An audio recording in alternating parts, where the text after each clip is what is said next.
السلام علیکم ورحمۃ اللہ۔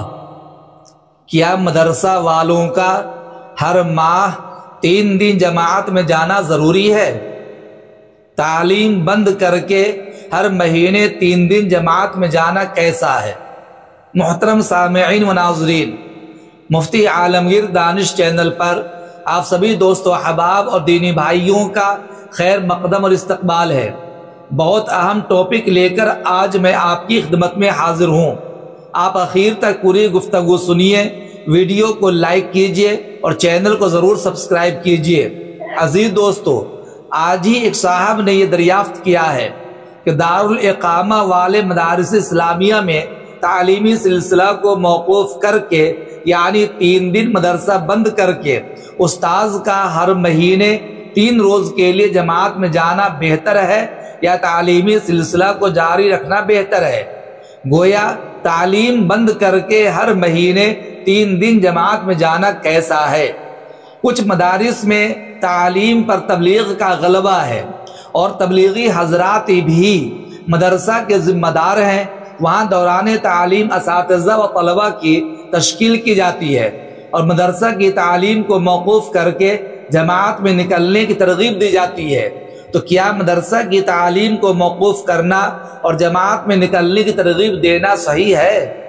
کچھ لوگوں کا نظریہ ہے کہ علماء کرام اپنی صلاحیت قوم کے ان معصوم بچوں پر صرف کرتے ہیں جن پر نماز روزہ بھی فرض نہیں ہے، جبکہ امت کے بے شمار افراد بغیر نماز روزہ کے دنیا سے رخصت ہو رہے ہیں۔ اس وجہ سے دعوت و تبلیغ کا کام درس و تدریس سے افضل ہے۔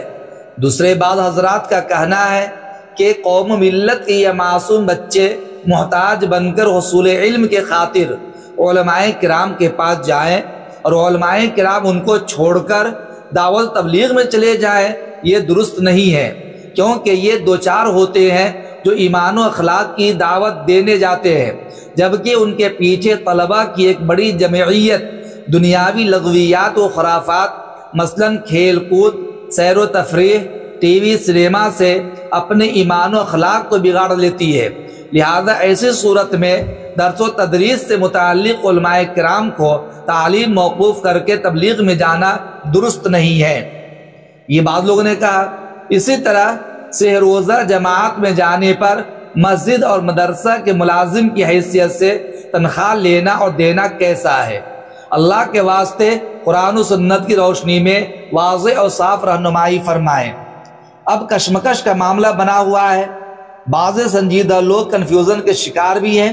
صحیح صورتحال سے رہنمائی فرمائیں تاکہ امت کو تفرقہ بازی اور انتشار سے بچایا جا سکے۔ عزیز دوستو، میرے دوست کا سوال بہت اہم ہے اور یقیناً بڑا کنفیوژن پیدا کرنے والا ہے۔ آپ حضرات مکمل جواب غور سے سنیے، تبھی آپ کا کنفیوژن دور ہو سکتا ہے۔ عزیز دوستو، دعوت و تبلیغ اور تعلیم و تدریس دونوں کام اپنی اپنی جگہ مستقل حیثیت رکھتے ہیں اور امت کو دونوں کی یکساں ضرورت ہے۔ اس لیے دونوں کاموں کو ایک دوسرے کے مقابل رکھنے کے بجائے ایسی حکمت عملی اپنانے کی ضرورت ہے کہ دعوت و تبلیغ کا کام بھی ہوتا رہے اور تعلیم و تعلم پر بھی اثر نہ پڑے اور امت میں کسی قسم کا انتشار بھی پیدا نہ ہو اور نہ تفرقہ بازی پیدا ہو سکے۔ اس کی شکل یہ ہو سکتی ہے کہ تعلیم موقوف نہ کی جائے بلکہ تعلیمی سلسلہ جاری رہے، اساتذہ و طلبہ کی باری مقرر کر دی جائے۔ ہر ماہ کچھ اساتذہ و طلبہ مدرسہ میں رہیں اور کچھ اساتذہ و طلبہ تبلیغ میں چلے جائیں، اور جماعت میں جانے والے اساتذہ کا مدرسہ کے نظام کے تحت تبلیغ میں جانا مدرسہ ہی کا کام سمجھا جائے گا۔ اس لیے کہ جب ذمہ داران تبلیغ سے جڑے ہوئے ہیں اور وہ مدرسے کو چلا رہے ہیں تو لازمی طور پر مدرسہ کا نظام تعلیم کے ساتھ دعوت تبلیغ سے جڑا ہوا ہے۔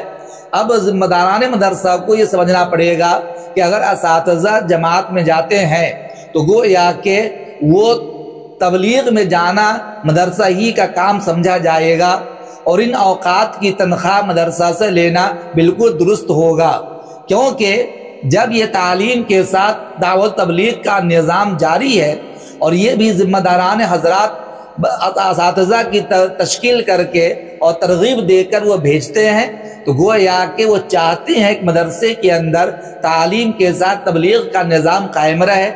اب یہ اساتذہ کا تبلیغ میں جانا گویا مدرسے ہی کا کام سمجھا جائے گا، جس طرح سے تعلیم و تدریس یہ مدرسے کا کام ہے، اور تعلیم و تدریس کی وجہ سے اساتذہ کا تنخواہ لینا جائز ہوتا ہے، اسی طریقہ سے تبلیغ میں جانے کی وجہ سے چونکہ مدرسہ ہی کا وہ کام ہے، اس لیے ان اوقات کی تنخواہ ائمہ کے لیے، اساتذہ کے لیے، معلمین کے لیے، خواہ وہ مکاتب کے ہوں، مدارس کے ہوں یا مساجد کے ائمہ مؤذنین ہوں، سب کے لیے تنخواہ لینا بالکل درست ہوگا۔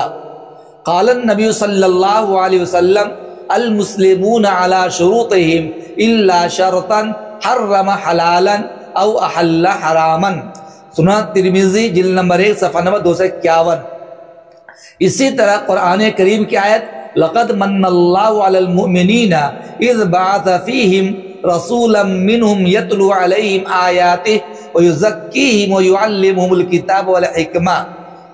اسی طریقہ سے اللہ تعالیٰ کا ارشاد یہ بھی ہے یتلو علیہم آیاتہ یعنی القرآن، ویزکیہم ای یأمرہم بالمعروف وینہاہم عن المنکر لتزکوا نفوسہم وتطهر من الدنس والخبث الذي كانوا متلبسين به في حال شركهم وجاهليتهم ويعلمهم الكتاب والحكمة يعني القرآن والسنة۔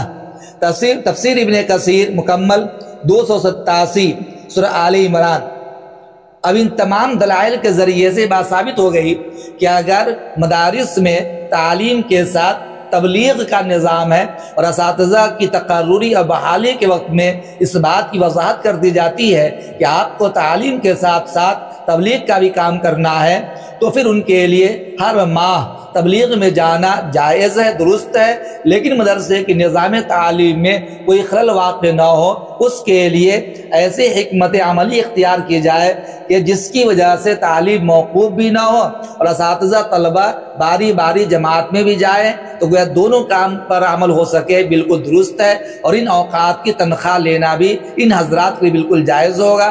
امید کرتا ہوں کہ اب آپ کا کنفیوژن اچھی طرح دور ہو گیا ہوگا۔ اللہ تعالیٰ آپ کو بہترین سمجھ عطا فرمائے۔